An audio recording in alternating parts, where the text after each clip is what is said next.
একজন মানুষ যুদ্ধ জিতে ফিরতে চেয়েছিল, কিন্তু দেবতারা ঠিক করলেন তার যেন বাড়ি ফিরতে 10 বছর লেগে যায়। সেই যাত্রায় তাকে লড়তে হয় দানবের সঙ্গে, সমুদ্রের সঙ্গে, এমনকি নিজের ভাগ্যের সঙ্গেও। আজকের গল্প শুধু একটি যুদ্ধের নয়, বরং ইতিহাসের সবচেয়ে দীর্ঘ এবং সবচেয়ে বিপজ্জনক বাড়ি ফেরার গল্প। আজ আমরা যে গল্পটি নিয়ে কথা বলছি সেটি পৃথিবীর সবচেয়ে বিখ্যাত মহাকাব্যগুলোর একটি। হাজার হাজার বছর আগের এই গল্প লিখেছিলেন গ্রিক কবি হোমার। এই গল্পের নাম দ্য অডিসি। অনেকে হয়তো ভাবছেন এত পুরনো গল্প আজও মানুষ কেন পড়ে। কারণ এই গল্পে যুদ্ধ, দানব, অ্যাডভেঞ্চার কোনোটাই নেই। এখানে আছে একজন মানুষের বাড়ি ফেরার আকাঙ্ক্ষা, তার বুদ্ধি, তার ধৈর্য এবং তার পরিবারকে ফিরে পাওয়ার অদম্য ইচ্ছা।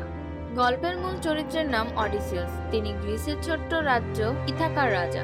সাহসী যোদ্ধা হিসেবে তার নাম সবাই জানত, কিন্তু তার সবচেয়ে বড় শক্তি ছিল তার বুদ্ধি। অন্যরা যেখানে তলোয়ার দিয়ে সমস্যার সমাধান করত, অডিসিয়াস সেখানে মাথা খাটাতেন। কিন্তু এই গল্প শুরু হয় না তার রাজ্য থেকে। গল্প শুরু হয় পৃথিবীর অন্যতম ভয়ঙ্কর যুদ্ধ, ট্রয় যুদ্ধ শেষ হওয়ার পর। 10 বছর ধরে গ্রিকরা ট্রয় নগরী দখল করার চেষ্টা করছিল। অসংখ্য সৈন্য মারা গেছে, হাজার হাজার পরিবার তাদের আপনজন হারিয়েছে।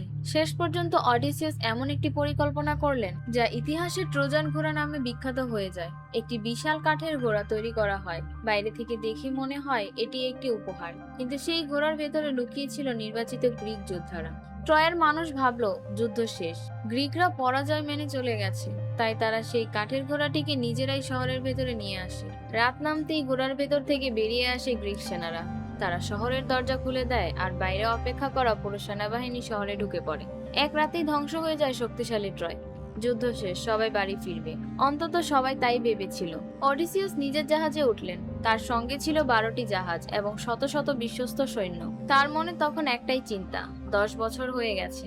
তার ছেলে টেলেমাকাস এখন কত বড় হয়েছে, তার স্ত্রী পেনেলোপি কি এখনো তার জন্য অপেক্ষা করছে, তার রাজ্য কি আগের মতোই আছে। তিনি জানতেন না বাড়ি ফিরতে তার আরো 10 বছর অপেক্ষা করতে হবে। প্রথম কয়েকদিন সমুদ্র ছিল শান্ত, সৈন্যরা আনন্দে গান গাচ্ছিল। সবাই ভেবেছিল এবার আর কোনো বিপদ নেই। কিন্তু খুব দ্রুত তাদের সামনে আসে প্রথম পরীক্ষা। তারা পৌঁছে যায় সিকোনিস নামে একটি দ্বীপে। সেখানে তারা যুদ্ধ করে, শহর লুট করে এবং বিজয় উদযাপন শুরু করে। অডিসিয়াস সবাইকে বলে যত দ্রুত সম্ভব আমাদের এখান থেকে চলে যেতে হবে, কিন্তু তার সৈন্যরা তার কথা শুনল না। তারা ভেবেছিল শত্রুরা শেষ হয়ে গেছে। তারা খাওয়া দাওয়া আর আনন্দে মেতে উঠল। এটাই ছিল তাদের সবচেয়ে বড় ভুল। কিছুক্ষণ পর পাহাড়ের দিক থেকে বিশাল সেনাবাহিনী নেমে এলো। হঠাৎ আক্রমণে অডিসিয়াসের বহু সৈন্য মারা গেল। কষ্ট করে প্রাণ নিয়ে পালাতে হলো বাকিদের। অডিসিয়াস বুঝলেন এই যাত্রায় একটি ভুলের মূল্য হতে পারে অসংখ্য প্রাণ। কয়েকদিন পর আবার সমুদ্রে ভয়ঙ্কর ঝড় শুরু হলো। এমন ঝড় যেখানে আকাশ আর সমুদ্র এক হয়ে যায়। দিনের আলো দেখা যায় না। জাহাজগুলো এদিক ওদিক ছিটকে যেতে থাকে। অনেকদিন ভেসে থাকার পর তারা পৌঁছলো এক অদ্ভুত দ্বীপে। দেখতে শান্ত, সবুজ গাছ, মিষ্টি ফল, নরম বাতাস। কোনো যুদ্ধ নেই, কোনো বিপদও যেন নেই। কিন্তু অনেক সময় সবচেয়ে বড় বিপদ এমন জায়গাতেই লুকিয়ে থাকে যেটাকে সবচেয়ে নিরাপদ মনে হয়। এই দ্বীপের বাসিন্দারা ছিল লোটাস ইটার। তারা আগত অতিথিদের একটি বিশেষ ফল খেতে দেয়। ফলটি দেখতে সাধারণ, স্বাদেও অসাধারণ। কিন্তু একবার যে এই ফলটি খায় সে সবকিছু ভুলে যায়। নিজের পরিবার, নিজের দেশ, এমনকি কেন এখানে এসেছে সেটাও মনে থাকে না। অডিসিয়াস যতই বোঝানোর চেষ্টা করে তারা কিছুতেই রাজি হয় না। তখন তিনি কঠিন সিদ্ধান্ত নিলেন। নিজের লোকদের জোর করে টেনে নিয়ে এসে জাহাজে বেঁধে ফেললেন। কারণ তিনি জানতেন কখনো কখনো একজন নেতার কাজ সবাইকে খুশি রাখা নয়, বরং তাদের বাঁচিয়ে রাখা। সেই দ্বীপ ছেড়ে আবার যাত্রা শুরু হলো। কিন্তু এবার সামনে অপেক্ষা করছিল এমন এক শত্রু যার নাম শুনলেই গ্রিকদের শরীর কেঁপে উঠত। এক চোখা দৈত্য, যার উচ্চতা ছিল সাধারণ মানুষের কয়েক গুণ, যার শক্তির সামনে পুরো একটি সেনাদল অসহায় হয়ে যেত।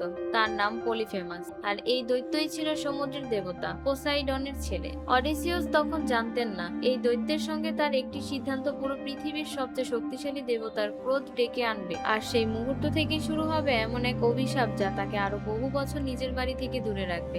কিন্তু সেই ভয়ঙ্কর গুহায় ঠিক কি হয়েছিল? কিভাবে মাত্র কয়েকজন মানুষ এক অজয় দৈত্যের হাত থেকে বেঁচে ফিরেছিল? আর কেন পোসাইডন শপথ নিয়েছিলেন অডিসিয়াসকে কখনো সহজে বাড়ি ফিরতে দেবেন না? সেই অবিশ্বাস্য ঘটনায় জানবো আমরা পরের অংশে।